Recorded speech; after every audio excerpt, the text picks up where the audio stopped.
Hey YouTube, welcome to a new series of Payday 2 guides that I'll be doing from this point on.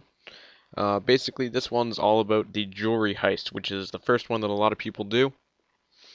Alright, so to get right into it, you need to check to make sure there is a guard or there is no guard in there, which there actually is. So that makes things a little bit more difficult. This guy in the blue hoodie will always be there, so don't let him catch you as you're going inside.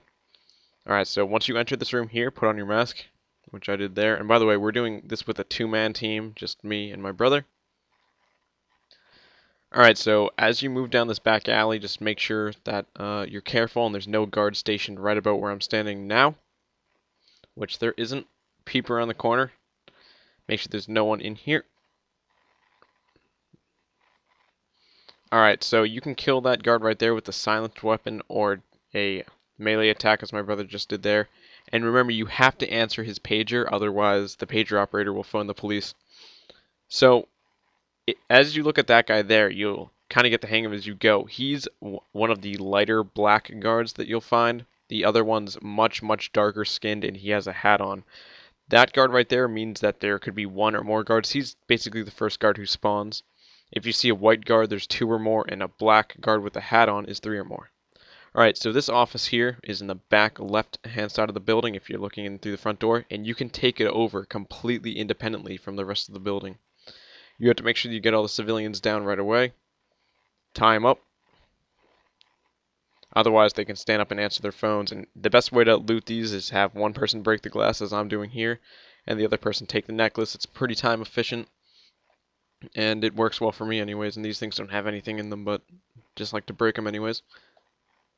Alright, so as you can see, we are playing this on overkill, but it's not going to really matter because we're going to do it stealthily anyways, and he just killed that civilian there for whatever reason. Alright, and I think, from my experience, it's about a 50-50 shot that this safe's here. So I am a high enough ghost, so I'm just going to pick this lock so he doesn't have to blow it up with his C4. And instead of watching this entire thing, I'll just cut it.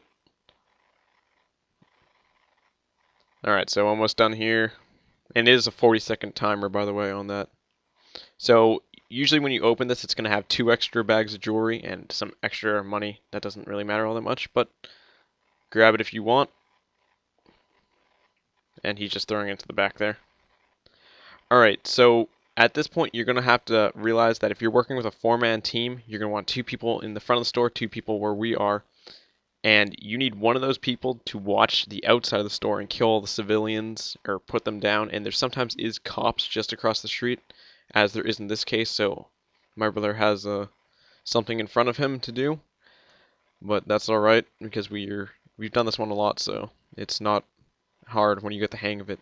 So immediately, if there's a guard in there, you have to shoot him, and then you got to put all the civilians down. Now, because we're working a 2-man team, and he's busy taking care of the civilians and the police that are out there, I have to put all of them down, and then immediately answer his pager as I'm doing here. By the way, if you don't have a mastermind, you can only answer 2 pagers. However, I'm a ghost and a mastermind, so I can answer up to 4, I believe. So once all the civvies are down, and you probably do want to tie their hands, but we don't have quite enough cable ties here because he can't come in. He has to make sure that none of the civvies are coming in. So I was down to 4 from tying one of the people in the back of the store.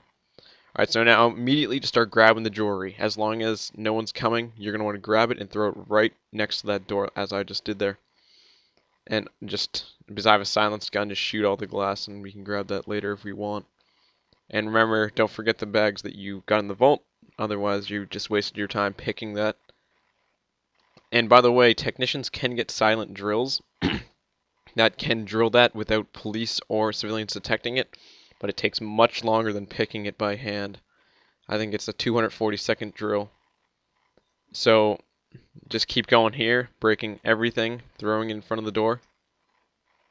And you're going to want to make sure you got all the jewelry, because it matters in the end, really. It becomes a huge multiplier. And here we are, we just brought all the bags outside and we're just throwing them into the van. And really, if you get past the point where you're taking down the guys in the main room, all the civilians, and you have someone out there taking care of the civilians walking by, and again, you're going to either have to shoot them if you can't get to them or put them down if you can. And even if you are shooting them, you should get a net gain of cash. Just hop in the van, and done. A completely stealthy run of jewelry store on overkill.